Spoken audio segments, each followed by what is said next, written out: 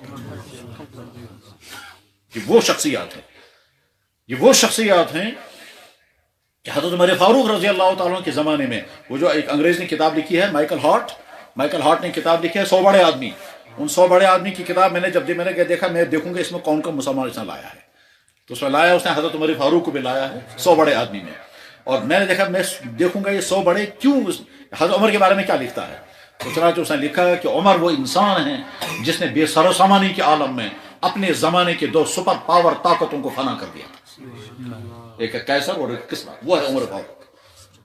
عمر فاروق وہ ہے کہ شیطان بھی کہتا تھا جب تک عمر ہے میرا کچھ نہیں چلے گا، جب تک عمر ہے تب تک میرا کچھ نہیں چلے گا۔ وہ شخص ہے حضرت عمر کے مرتبہ مدینہ شریف میں زلزلہ آنے لگا، حضرت عمر نے زمین پر لات مار کر کے کہا رک جا، کیا فرمایا عمر نے کوئی ظلم کیا ہے زمین پر؟ تو زمین ہل رہی ہے، یہ زلزلہ کیوں آ رہا ہے؟ میں نے کون سا ظلم کیا یہاں؟ اور فرمایا زمین رک جا، چنانچہ زمین فوراً جھٹکے کھا کر رک گئی۔ وہ ہے حضرت عمر۔ حضرت عمر وہ شخص ہے کہ دریا کے نام خط لکھا، دریا خشک ہو گیا تھا، اور دریا کے جب خشک ہو گیا تو حضرت عمر نے فرمایا دریا خشک ہو گیا؟ کیسے خشک ہو گیا؟ یہ خط لکھا جلدی چلو، چنانچہ مصر کا وہ دریا آج تک چل رہا ہے، اس دریا کا نام ہے دریائے نیل۔ دریائے نیل خشک ہو گیا، گورنر نے خط لکھا حضرت دریائے نیل خشک ہو گیا، اور یہاں لڑکی کو ذبح کر کے دریا پر پھینکتے ہیں تب یہ دریا چلتا ہے۔ حضرت عمر نے فرمایا کوئی لڑکی ذبح نہیں ہوگی، میں خط لکھتا ہوں عمر دریا کے نام، اور خط لکھا ایھا النیل ان کنت تجری بامر اللہ فجر، اے نیل اگر تو اللہ کے حکم سے چلتا ہے تو چل، اگر تو اللہ کے حکم سے نہیں چلتا ہے ہمیں تیری کوئی ضرورت نہیں۔ اور فرمایا گورنر کو میرا یہ خط اس پہ ڈال دینا، اور جب خط ڈالا شام کو خط ڈالا گیا، اگلے دن صبح کو 16 ہاتھ گہرا پانی دریائے نیل میں، اور آج تک 16 ہاتھ سے کم پانی کبھی نہیں ہوا، دریائے نیل آج تک چل رہا ہے۔ حضرت عمر وہ شخص ہے کہ مدینہ شریف پر انہوں نے دیکھا ایران میں اسلامی فوج ہے، اور ایران کی اسلامی فوج پر حملہ ہونے والا ہے، اور کمانڈر کو پتہ ہی نہیں ہے، وہ آگے لڑ رہا ہے پیچھے سے حملہ ہونے والا ہے، اور پہاڑ کے اوپر سے حملہ ہونے والا ہے۔ جمعے کا وقت حضرت عمر مدینے میں خطبہ دے رہے ہیں، وہیں نظر آ گیا سارا میدان جنگ نظر آ رہا ہے، خطبہ روک کر کا ساریہ پہاڑ کے پیچھے حملہ ہونے والا ہے، ساریہ الجبل۔ تو چنانچہ کمانڈر تھا فوج کا، اس نے پہاڑ کی طرف دیکھا پیچھے سے فوج، اس نے فوراً ایک بٹالین نکال کر کے مقابلے کے لیے اس کو حضرت عمر نے خطبہ دیا۔ کیا لوگ پیدا کیے ہیں اللہ کے نبی محمد رسول اللہ۔ یہ حضرت عمر رضی اللہ عنہ کافر تھے، ابھی حضور نبی نہیں بنے ہیں، یہ بزنس کرنے کے لیے ملک شام گئے۔ جب ملک شام بزنس کرنے کے لیے گئے تو وہاں ایک عیسائی راہب ان کو ملا، اس راہب نے کہا اے بھائی صاحب تو یہاں تو کون ہے؟ اس نے کہا جناب عرب کا ایک آدمی اونٹ چرانے والا مزدور انسان، تو ہے کاف بوزتے یار کچھ شک، جناب عرب کا ایک آدمی اور کون ہو؟ کہنے لگا نہیں تجھے پتا ہے تو کیا بنے گا؟ کہنے لگا میں کیا بنوں گا؟ کہنے لگا ایک زمانہ آئے گا تو اس ملک کا بادشاہ ہوگا۔ حضرت عمر کہتے ہیں کیا شک میں مزہ، تم کیوں میرا مزہ اٹھا؟ نہیں تو بنے گا بادشاہ اس ملک کا۔ ہاں یہ عجیب ہے، میں اس واقعے کو روک کر کے کہتا ہوں نوجوان لڑکے یاد رکھیں، کشمیر میں جو اسلام لے کر کے آنے والے ہیں وہ حضرت سید عبد الرحمن بلبل رحمۃ اللہ علیہ۔ عبد الرحمن بلبل رحمہ اللہ تعالیٰ جب یہاں کے بادشاہ کو اسلام کی دعوت دینے کے لیے گئے تو بادشاہ کا نام تھا رنچن سے ملاقات کرنے کے لیے جب عبد الرحمن بلبل گئے اس کو اسلام کی دعوت دینی ہے تو اس کو ضرورت پڑی ٹرانسلیٹر کی، جو ٹرانسلیشن کرے گا بادشاہ سمجھے گا یہ عبد الرحمن بلبل کون ہے، یہ کہاں سے آئے ہیں، یہ کیا کہنا چاہتے ہیں، کس مذہب کے ہیں، اور اپنے مذہب کا تعارف کرائیں گے تو بیچ میں ٹرانسلیٹر چاہیے۔ وہ ٹرانسلیٹر کون آیا ہے تو اتفاق نہیں حسن اتفاق، بلکہ بہت بڑا حسن اتفاق یہ تھا کہ اس وقت کشمیر میں موجود تھا ایک آدمی، اس آدمی کا نام ہے شمس الدین۔ ٹھیک، اس شمس الدین کو بچپن میں ایک آدمی نے وہاں دیکھا ہے اپنے ملک میں اور کہا تو ایک ملک کا بادشاہ بنے گا۔ شہر سے کیا ہونا یار، میں بقید بن بادشاہ۔ تو وہ اپنے ملک میں منگولیا میں شمس الدین کو کسی نے دیکھا ہے اور کہا تو اپنے ایک ملک کا بادشاہ بنے گا۔ یار تم کیسی بات کہتے ہو، میں تو مشکل سے روزی کھاتا ہوں تو میں کہاں بادشاہ بنوں گا۔ لیکن خیر اس کے بعد پھر عبد الرحمن بلبل رحمہ اللہ تعالیٰ کی بات چیت ہو رہی ہے رنچن سے، بیچ میں ٹرانسلیٹر کی ضرورت ہے. حسن اتفاق سے شمس الدین کشمیر میں بزنس کرنے کے لیے آیا تھا، اور وہ بزنس پارٹ پر کہیں تھا. جیسے وہ اگر آپ لداخیوں کو ڈھونڈیں گے تو کہاں ملیں گے؟ وہ کاکسرائے، تو لداخی ملیں گے کاکسرائے. اسی طرح سے جہاں یہ بزنس کرنے والے آتے تھے، بادشاہ کی طرف سے وہاں آدمی پہنچا، شمس الدین کو بلا کر کے لایا گیا. شمس الدین بزنس کی بنیاد پر یہاں کی لینگویج بھی تھوڑی تھوڑی جانتا تھا، اور عبد الرحمن بلبل کی لینگویج بھی. جب ان کی آپس میں بات چیت ہوئی، بات چیت ہونے کے بعد پھر عبد الرحمن بلبل کی دعوت پر رنچن مسلمان ہو گیا، اور اس مسلمان کا نام رکھا گیا صدر الدین. کشمیر کا پہلا مسلمان بادشاہ تھا، بادشاہ مسلمان بنا ہے. تلوار سے کہاں اسلام پھیلا؟ ایک مسافر انسان سید عبد الرحمن بلبل سکا چلا ہے تلوار، وہ کہاں تلوار چلاتا؟ بادشاہ پر. تو بادشاہ مسلمان ہوا. شمس الدین جو ہے اس بادشاہ نے، صدر الدین نے کہا شمس الدین تو میرے ساتھ ساتھ رہو. ٹھیک، شمس الدین اس کے ساتھ رہا. کچھ دنوں بعد صدر الدین بادشاہ کی وفات ہو گئی، عبد الرحمن بلبل رحمہ اللہ تعالیٰ کی بھی وفات ہو گئی. یہاں پھر کوٹا رانی کی حکومت آئی، کوٹران، اس کوٹا رانی کی حکومت آ گئی. شمس الدین اس کے بعد پھر کچھ دنوں کے بعد شمس الدین کی کشمیر میں حکومت قائم ہو گئی، اور اس نے اپنا نام رکھا سلطان شمس الدین سلطان کشمیر شاہ میر. اس خاندان نے 250 سال کشمیر میں حکومت کی، شاہ میری دور حکومت. آج آئے میں سامک شمس الدین تم بڑھن کیا اس میں بولت، اس بوڑھے نے کیا کہا تھا؟ مجھے تو بادشاہ بنے گا. ٹھیک، حضرت عمر ابن خطاب رضی اللہ تعالیٰ کہاں ہیں؟ ملک شام میں. اور ایک عیسائی راہب نے کہا بھائی آپ کون ہو؟ انہوں نے کہا مدینے کا. کہا یار تمہارے جسم سے لگتا ہے تم وہی انسان ہو کہ ایک زمانے میں تم یہاں کے بادشاہ بنو گے. اس نے کہا جناب میں کیسے بادشاہ بنوں گا؟ کہنے لگا تم بنے گا. اس نے کہا بھائی مجھے تو نہیں، میں تو عرب میں کوئی کسی محلے کا مالک نہیں ہوں، تو یہاں کا بادشاہ کیسے بنوں گا؟ بہرحال اس نے کہا ٹھیک بنو گے تم. اس نے کہا، حضرت عمر نے کہا اچھا اگر میں بادشاہ بنوں گا تو ٹھیک ہے بنوں گا، اچھا. اس نے کہا ایک وعدہ کرو مجھ سے، جس دن تم بادشاہ بنو گے اس دن اس گرجا گھر کی ساری پراپرٹی مجھے دے دینا. حضرت عمر سوچا نت کا بات سے، چلو اگر مجھے بن ہی جاؤں گا تو میں ابھی لکھ کے دیتا ہوں، سے بال بدے میں وہی لکھی، اگر لاؤ میں ابھی لکھ کر کے دیتا ہوں. چنانچہ اس نے لکھوا لیا کہ جس دن میں اس ملک کا بادشاہ بنوں گا اس دن یہ ساری اس گرجا گھر کے اندر جو پراپرٹی ہے، جیسے مندروں میں سونا ہوتا ہے، اس گرجا گھر میں جتنی پراپرٹی ہے وہ ساری پراپرٹی اسی دور چلتا رہا. حضرت عمر واپس آئے، پھر حضور نبی بنے، پھر حضرت عمر مخالفت کرتے رہے، پھر دشمنیاں چلتی رہی، پھر قتل کے پلان بنتے رہے. آخر میں حضرت عمر مسلمان ہو گئے. پھر حضور نے ہجرت کی، حضرت عمر ہجرت کر کے مدینہ پہنچے، حضور کے ساتھ ساتھ ساری زندگی گزاری. پھر حضور دنیا سے رخصت ہو گئے. پھر ابو بکر صدیق کا زمانہ آیا، حضرت عمر حضور ابو بکر صدیق کے ساتھ ہیں. ابو بکر صدیق کی وفات ہو گئی. وفات ہونے سے پہلے حضرت ابو بکر صدیق نے کہا میں اپنے بعد طے کرتا ہوں میرے بعد خلیفہ عمر ہوگا. حضرت عمر بن خطاب رضی اللہ تعالیٰ عنہ کو بلا کر کہا تیار روزے جناب کم خطر میرے بعد آپ حکمراں بنو. کہنے لگا نہیں. تو حضرت ابو بکر صدیق نے کہا جلدی تلوار لاؤ، یہ امیر کا فیصلہ نہیں مان رہا ہے. یہ کون ہوتا ہے انکار کرنے والا؟ کہنے لگا جناب ٹھیک ہے. چنانچہ حضرت عمر بن خطاب رضی اللہ عنہ خلیفۃ المسلمین بن گئے. طے کر دیا ابو بکر صدیق رضی اللہ عنہ. کسی نے کہا ابو بکر صدیق حضرت جب خدا کے پاس جائیں گے کیا جواب دیں گے؟ حضرت عمر کو آپ نے خلیفہ بنا دیا. تو ابو بکر صدیق رضی اللہ عنہ نے فرمایا جب اللہ کے ہاں میں پہنچوں گا اللہ تعالیٰ مجھ سے فرمائیں گے میری نبی کی امت کس کے حوالے کی ہے، تو میں کہوں گا یا اللہ اس وقت روئے زمین پر جو سب سے بہترین انسان تھا وہ عمر تھا، میں نے اسی کے حوالے آپ کی نبی کی امت کی. عمر فاروق وہ انسان. اس کے بعد جب ملک شام میں اسلامی فوجیں داخل ہو گئی اور عیسائی آگے بیت المقدس کے، اور بیت المقدس کے عیسائی آ کر کے کہنے لگے بھائی اپنے کمانڈر کو آگے بھیجو. حضرت ابو عبیدہ بن جراح رضی اللہ عنہ کمانڈر تھے فوج کے، وہ آگے گئے. عیسائیوں نے دیکھ کر کے کہا تم فتح نہیں کر سکتے اس کو، ہماری کتابوں میں جو علامتیں لکھی ہے وہ تمہارے اندر نہیں ہیں، تم کچھ نہیں کر سکو گے، اس لیے ہم بیت المقدس تمہارے حوالے کرنے کے لیے تیار نہیں. حضرت ابو عبیدہ بن جراح نے کہا میں تھوڑے سربراہ ہوں، سربراہ تو عمر ہے، میں تو فوج کا کمانڈر ہوں صرف، اس لیے کہا عمر کو بلاؤ. چنانچہ حضرت عمر رضی اللہ عنہ کی خدمت پہ خط بھیجا گیا. حضرت عمر رضی اللہ عنہ مدینہ شریف سے چلے ہیں، غیر ملکی دورہ، سربراہ مملکت اسلامیہ کا غیر ملکی دورہ، پہلا دورہ. اس سے پہلے حضرت عمر کبھی باہر نہیں نکلے تھے اور نہ جانے کی ضرورت تھی. ٹھیک، حضرت عمر فاروق رضی اللہ عنہ جس وقت مدینے سے سفر شروع کیا، جس علاقے میں اطلاع پہنچی سارا علاقہ دہل رہا تھا حضرت عمر سفر کر رہے ہیں. بہرحال جب ملک شام کے قریب پہنچے تو حضرت عمر نے فرمایا ابو عبیدہ سے، ہاں جب کیا حکم ہے؟ کہنے لگا حضرت آگے جس قوم میں جا رہے ہیں انہوں نے آپ کے آنے کا ڈیمانڈ کی ہے، اس لیے آپ تو آنا ہوگا۔ تو ٹھیک ہے، کہنے لگا ساری فوج آپ کے ساتھ چلے گی۔ حضرت عمر فرمایا کوئی فوج نہیں جائے گی۔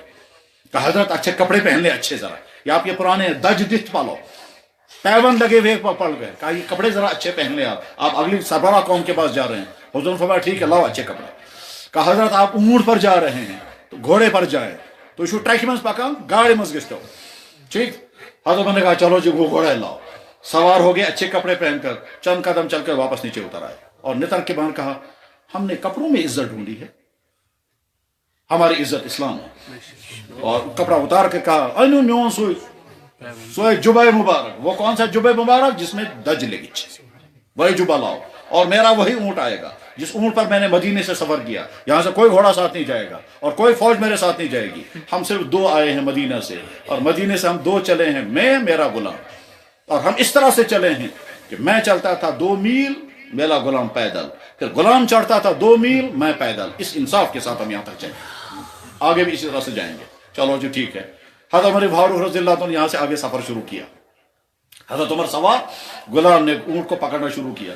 2 میل چلے، حضرت عمر نے فرمایا 2 میل ہو چکے ہیں، میں نیچے اترتا ہوں، تم چڑھو۔ انہوں نے کہا حضرت آپ ہی چڑھ۔ کہا نہیں، انصاف، تو چکے تم بھی انسان میں بھی انسان، میں کیوں چڑھا رہوں گا، تو پیدل چلے گا، چلو تم۔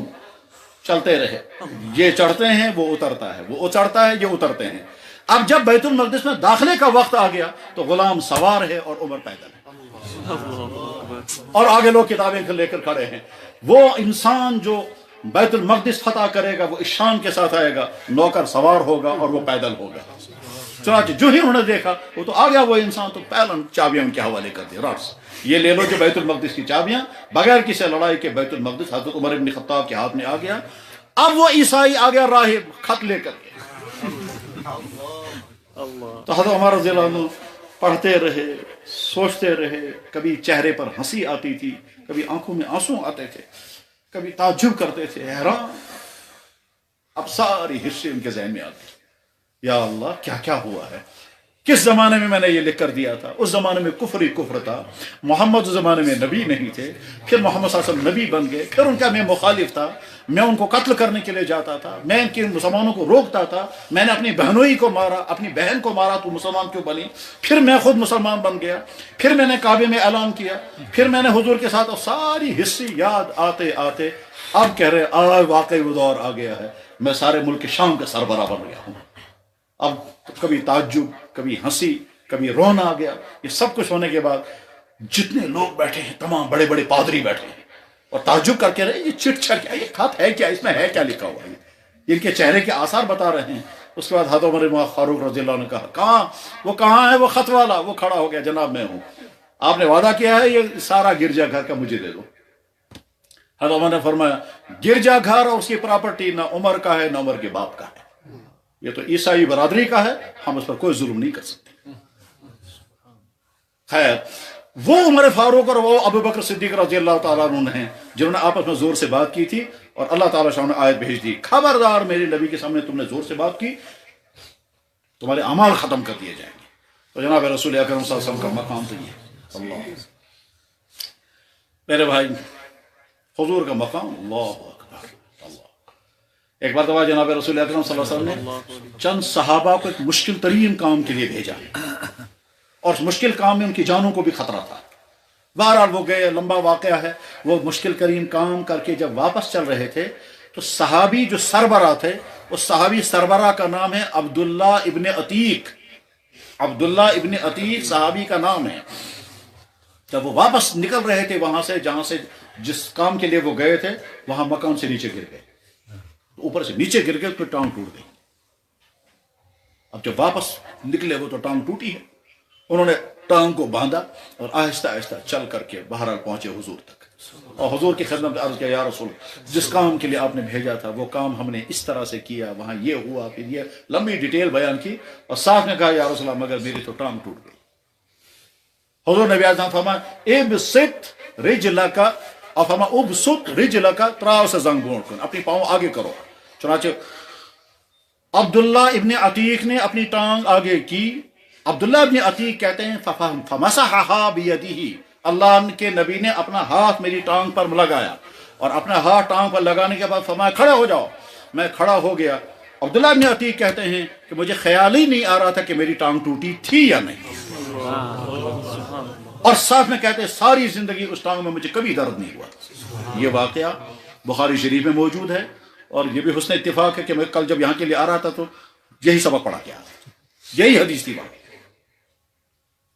اللہ کے لیے ٹھیک. جناب رسول اکرم صلی اللہ علیہ وسلم کی خدمت میں ایک صحابی آیا, کہنے لگا حضرت وہ فلانے کافر نے مجھے تیر چلایا, میری آنکھ باہر آ گئی, اور نہیں پتہ کیا. حضور نے فرمایا اب کیا ہے؟ کہنے لگا یا رسول اللہ آنکھ باہر آ گئی تو بہت دکھ ہے, اور پریشانی مزید یہ ہے کہ میرا نیا نیا رشتہ ہوا ہے یا رشتہ ہونے والا ہے, تو ہو سکتا ہے لڑکی والے انکاری کر دیں گے. کیوں صاحب؟ اس لیے کہ تمہاری آنکھ اب صحیح نہیں ہے, ہم نہیں دیں گے رشتہ. تو حضور نے فرمایا اللہ اجر دے گا. انہوں نے کہا یا رسول اللہ نہیں کچھ ملنا چاہیے. حضور نے فرمایا کیا چاہتے ہو تم؟ کہنے لگا اجر, ضرور اللہ تعالیٰ اجر عطا کریں گے. انہوں نے کہا یا رسول اللہ دنیا میں یا آخرت میں؟ حضور نے فرمایا آخرت میں. انہوں نے کہا یا رسول اللہ مگر دنیا میں بھی چاہیے. حضور نے فرمایا دنیا میں کیا ہونا چاہیے؟ کہا حضرت کیا ہونا چاہیے؟ میری آنکھ ٹھیک ہو جانی چاہیے, اور کیا؟ حضور نے فرمایا ٹھیک ہے. چنانچہ آپ علیہ السلام نے اپنا لعاب مبارک آنکھ کو لگایا اور اس کے بعد آنکھ فٹ کر دی. قتادہ ابن نعمان صحابی کا نام ہے, یہ کہتا ہے ساری زندگی میری اس آنکھ میں لائٹ اس آنکھ سے کم کبھی نہیں. بخاری کی شرح میں یہ واقعہ لکھا ہے کشف الباری. اس نبی کی امت میں اللہ نے ہم کو پیدا کیا, الحمدللہ الحمدللہ. اس لیے ہمیشہ شکر پڑھنا چاہیے, یا اللہ آپ نے اس نبی کی امت میں ہمیں پیدا فرمایا جس نبی کا مقام یہ ہے, جس نبی کی عظمتیں یہ ہیں. اور یہ تو ایک پہلو ہے, اس سے ہٹ کر دوسرے پہلو بڑے عجیب ہیں. وہ تو آدمی حیران ہو جاتا ہے اس وقت کہ اللہ کے نبی علیہ السلام 1400 سال پہلے وہ بات بیان فرما رہے ہیں جو آج کی سائنسی ریسرچ کے بعد سالہ سال کی محنتوں کے بعد جو رزلٹ نکلتا ہے, وہ رزلٹ ایک ہی جملے میں اللہ کے نبی نے 1400 سال پہلے بیان فرمایا. اس وقت ریسرچ یہ بتاتی ہے ختنہ کرو ایڈز سے بچو گے. ہمارے نبی نے تو 1400 سال پہلے بتایا تھا ختنہ کرو. بنگلور میں سیمینار چل رہا تھا, بنگلور میں, اور سیمینار ہے میڈیکل سائنس میڈیکل والوں کا, اور سیمینار ہے کینسر پر. تو کینسر, ہڈیوں کا کینسر, بلڈ کینسر, ہارٹ کا کینسر, سٹمک کینسر وغیرہ کینسر. اسی میں ایک ٹاپک ہے کیا صاحب, مرد کے پیشاب کی جگہ پر کینسر کیوں ہوتا ہے, اور عورت کے رحم میں بچہ دانی میں کینسر کیوں ہوتا ہے. یہ دو ڈاکٹر پیپر پڑھ رہے ہیں, دونوں پیپر لکھتے ہیں. میل ڈاکٹر پیپر لکھتا ہے, وہ کہتا ہے مرد کے پیشاب کی جگہ پر کینسر ہونے کی سب سے بڑی وجہ جو ہے وہ یہ ہے کہ اگر اس کا ختنہ نہ ہو تو کینسر ہو جاتا ہے. عورت فیمیل پیپر پڑھ رہی ہے کہ عورت کی اوری میں یا عورت کے رحم میں کینسر ہونے کا مین کاز یہ ہے کہ اس کا ہسبینڈ اگر کینسر نہ, یہ ختنہ نہ ہوا ہو تو بیوی کو کینسر ہو جاتا ہے. جب ان دو ڈاکٹروں نے یہ پیپر پڑھا تو ساتھ میں انہوں نے کہا اس لیے ہم اپیل کرتے ہیں سب لوگ ختنہ کریں. وہاں کچھ لوگ کھڑے ہو گئے. تو باسن ہم B J P R S انی ذہن ہے, نہیں صاحب یہ میڈیکل کانفرنس ہو رہی ہے, یہاں مذہب سنایا جا رہا ہے. ختنہ کرنا تو یہ مسلمانوں کا کام ہے, محمدن کا کام ہے. یہ مذہب سیشن کی صدارت کرنے والا غیر مسلم پرانا ڈاکٹر تھا. اس نے کہا حضرات بیٹھو بیٹھو نیچے بیٹھو, میں بھی ہندو ہوں, تم سے بڑا ہندو ہوں. ٹھیک, یہ جو سنا رہے ہیں یہ میڈیکل سنا رہے ہیں, یہ مذہب نہیں سنا رہے ہیں. میں نے اپنا ختنہ کیا ہے, تم بھی اپنا ختنہ کرو. کیا مطلب اس کا؟ یعنی یہ میڈیکل سائنس یہ کہہ رہی ہے تم یہ کرو. ٹھیک, ہمارے نبی نے 1400 سال پہلے یہ بات ارشاد فرمائی. جانور کو ذبح کرنے کا اللہ کے نبی نے حکم دیا, گلے نیچے سے کاٹو. کیا فرق پڑتا ہے؟ حضور کہتے ہیں اوپر سے کاٹو. اوپر سے کاٹنا آسان ہے, نیچے سے کاٹنا. اوپر سے کاٹنا بہت آسان ہے, بکرا کھڑا ہے اوپر سے یوں مارنا ہے, جس طرح سے جھٹکا کرتے ہیں. جھٹکا کرتے اوپر سے مارا, گردن الگ ہو گئی. لیکن اللہ کے نبی نے فرمایا نیچے سے کاٹو. حالانکہ حضور نے کوئی بایولوجی نہیں پڑھی تھی, حضور نے کوئی نروس سسٹم نہیں پڑھا تھا, حضور نبی علیہ السلام نے بلڈ سرکولیشن کی تھیوریاں نہیں پڑھی تھی. اس کے باوجود اللہ کے نبی نے کیا فرمایا, یہاں سے ذبح کرو, اوپر سے نہیں. آج کی ریسرچ بتا رہی ہے کہ جب نیچے سے جانور ذبح ہوتا ہے تو باڈی کا سارا خون باہر نکل آتا ہے, کیونکہ باڈی کے اندر دو چیزیں ہیں, ایک ہے گوشت, ایک ہے خون. گوشت میں پروٹین ہے, خون میں یورک ایسڈ. خون انسان کے لیے مضر ہے. انسان خون خار جانور نہیں ہے, خون خار جانور جنگلی جانور ہوتے ہیں. جو خون چوستے ہیں اور ڈائجسٹ کرتے ہیں. انسان خون کھانے والا اور خون ڈائجسٹ کرنے والا جانور نہیں ہے. جیسے گائے، جیسے بکری، جیسے ہمارے گھروں کے جانور گھاس خور جانور ہیں، گوشت خور نہیں ہے. اور جنگلی درندے جو ہیں وہ گوشت خور ہیں، وہ گھاس خور نہیں ہے. شیر گھاس کبھی نہیں کھائے گا، بھیڑیا جو ہے وہ گھاس کبھی نہیں کھائے گا، دانا کبھی نہیں کھائے گا، وہ گوشت کھائے گا اور کچا گوشت کھائے گا اور ڈائجسٹ بھی کرے گا. انسان جو ہے وہ نہ گوشت خور ہے نہ گھاس خور ہے، وہ کیا ہے؟ یہ درمیان میں ہے. اس کو گھاس بھی ملنی چاہیے مگر پکا کر کے کھائے گا، اس کو کہتے ہیں ویجیٹیبل. اس کو گوشت بھی چاہیے مگر پکا کر کے کھائے گا، اس کو کہتے ہیں نان ویجیٹیرین. تو گویا گوشت کھائے گا یہ مگر پکا کر کے. تو کچا گوشت انسان ڈائجسٹ نہیں کر سکتا، خون انسان ڈائجسٹ نہیں کر سکتا. انسان کے معدے کا سسٹم اللہ نے ایسا بنایا کہ یہ خون کا ڈائجسٹ نہیں کر سکے گا. تو اس لیے اللہ، اور ادھر سے جانور کے اندر دو چیزیں ہیں، ایک خون اور ایک گوشت. گوشت مفید ہے، اس میں پروٹینز ہیں، اس میں وٹامنز ہیں، اس میں کیا کیا اور ساری چیزیں ہیں. خون کو الگ کرنا ہے. یہ خون الگ کیسے ہو جائے گا؟ تو اللہ کے نبی نے فرمایا نیچے سے ذبح کرو، یہ سارا خون جب نکل جائے گا تب جانور مرے گا. اوپر سے جب ماریں گے تو خون سارا نہیں نکلے گا اور جانور مر جائے گا. کیوں مر جائے گا؟ اوپر سے جب ذبح کریں گے تو سپائنل کارڈ کٹ جائے گا، اور سپائنل کارڈ کا کنیکشن ہوتا ہے دماغ اور ہارٹ کے درمیان. جو سپائنل کارڈ کٹا تو خون ابھی اندر موجود ہوگا اور جانور مر جائے گا. تو اس کا تو خون سارا نہیں نکلا اور خون اندر رہا، وہ گوشت انسان کی صحت کے لیے مضر ہے. اللہ کے نبی نے کہا یہ سائنس پڑھی تھی، پر اس کے باوجود حضور یہ فرما رہے صلی اللہ علیہ وسلم. آج یہ سکولوں کالجوں میں پڑھتے ہیں کروموزوم کی تھیوریاں. یہ کروموزوم کی تھیوریاں کیا ہیں صاحب؟ کہ لڑکا کیسے بنتا ہے اور لڑکی کیسے بنتی ہے.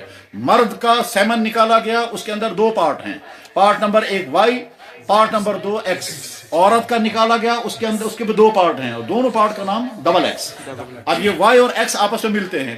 اگر مرد کا ایکس اور عورت کا ایکس مل گیا تو لڑکی بنتی ہے، اور مرد کا وائی اور عورت کا ایکس مل گیا تو لڑکا بنتا ہے. اس کا مطلب ہے کہ لڑکا بنانے میں مرد کا بنیادی رول ہے، اہم کام جو ہے وہ مرد کا کام ہے. مرد کے سیمن کے اندر اگر اس کا وائی ایکٹیویٹ ہو گیا اور اس کا وائی جو ہے آگے چل کر کے عورت کے ایکس کے ساتھ ملے گا تو لڑکا بنے گا. اور اگر مرد کا وائی پیچھے رہ گیا اور ایکس آگے چلا گیا اور ایکس نے جا کر کے وہاں اس ایکس کے ساتھ فرٹیلائز ہو گیا تو لڑکی بنے گی. اس لیے زنانوں کیسے تانا دوں، عورتوں کو تانا نہیں دینا چاہیے کہ صاحب اس کو صرف بیٹیاں پیدا ہوتی ہیں، وہ آپ کے مرد کا قصور ہے. اور مرد کا بھی قصور کہاں ہے؟ وہ تو اللہ کا فیصلہ ہے. قرآن میں اللہ تعالیٰ فرماتے ہیں میں جس کو چاہتا ہوں لڑکا دیتا ہوں، جس کو چاہتا ہوں لڑکی دیتا ہوں، جس کو چاہتا ہوں دونوں دیتا ہوں، جس کو چاہتا کچھ بھی نہیں دیتا. یہاں بولی من یشاء اناسا، جس کو چاہتا ہے اللہ تعالیٰ لڑکیاں دیتا ہے. وہ یہاں بولی من یشاء ذکور، جس کو چاہتا ہے لڑکے دیتا ہے. اور یزوجہم ذکرانا، یا کسی کو دونوں دیتا ہوں. وہ یجعل من یشاء عقیما، اور جس کو چاہتا ہے تو نامرد بنا دیتا ہے، جس کو چاہتا ہے تو ہانٹ بنا دیتا ہے، بانجھ. اللہ کی قدرت میں بعض دفعہ ایسا ہے مرد بھی ٹھیک. مجھے لڑکا فون کر رہا تھا، یہی کشمیر سری نگر کا ہے، وہ آکسفورڈ میں ہے، اور بچہ نہیں ہو رہا اسے. بیوی اس کی وہاں مظفر آباد کی ہے، بچہ نہیں ہو رہا ہے تو وہ ڈاکٹر کے پاس گیا. اب اپنے ٹیسٹ بھی کیے، بیوی کے ٹیسٹ بھی کیے، سارے ٹیسٹ کیے، سارے اوکے نارمل ہیں. میں نے کہا اب کیا کہا ڈاکٹر نے؟ کہنے لگا یہ سب کچھ اوکے ہے، اب بچہ دینا اوپر والے کا کام ہے. تو میں نے کہا اچھا وہ بھی مانتے ہیں اوپر والے؟ کہنے لگا ہم سے زیادہ مانتے ہیں اوپر والا ہے، مگر باقی ساری زندگی جو ہے وہ اوپر والے کے خلاف گزارتے ہیں. اللہ کے نبی علیہ السلام سے یہی سوال کیا گیا. حضور اکرم صلی اللہ علیہ وسلم جب مدینہ تشریف لائے تو یہودیوں کا سب سے بڑا عالم حضور کے پاس آیا، اور اگر اس نے کہا حضرات مجھے میرے 3 سوال ہیں، اور 3 سوالوں میں سے میرا ایک سوال یہ ہے کہ لڑکا کیوں بنتا ہے اور لڑکی کیوں بنتی ہے، ماں کے پیٹ میں کیا چیز ہے جس کی بنا پر ایک بچہ جو ہے وہ لڑکا بنتا ہے اور ایک بچہ جو ہے وہ لڑکی بنتی ہے، وہ کیا چیز ہے؟ تو اللہ کے نبی علیہ السلام اگر اس وقت سمجھاتے کروموزوم کی تھیوریاں تو وہ سمجھ بھی نہیں آتا ان کو. وہ کہتے ہیں یار یہ پتہ نہیں کیا سنا رہے ہیں. اور اگر اللہ کے نبی علیہ السلام کوئی غلط جواب دیتے تو آج کی ساری سائنس چیختی کہ تمہارے نبی نے غلط جواب دیا ہے. مگر سلام محمد رسول اللہ، انہوں نے کیا جواب دیا؟ ایسا لفظ استعمال کیا جو اس وقت بھی سمجھ میں آ گیا اور آج کی تھیوری پر پوری طرح فٹ ہو گیا. آپ نے کیا فرمایا؟ فرمایا یسبق ماء الرجل علی المرأة، یسبق ماء الرجل علی ماء المرأة. مرد کا نطفہ غالب آ جاتا ہے تو لڑکا بنتا ہے، اور عورت کا نطفہ غالب آتا ہے تو لڑکی بنتی ہے. یہی تھی کروموزوم کی تھیوری. سلام محمد رسول اللہ. اللہ کے نبی علیہ السلام نے ارشاد فرمایا، کیا فرمایا؟ ایک وقت آئے گا مکہ شریف کی بلڈنگیں یہاں کے پہاڑوں سے اوپر ہو جائیں گی. اس وقت ساری دنیا میں کنسٹرکشن کا سسٹم ایسا نہیں تھا کہ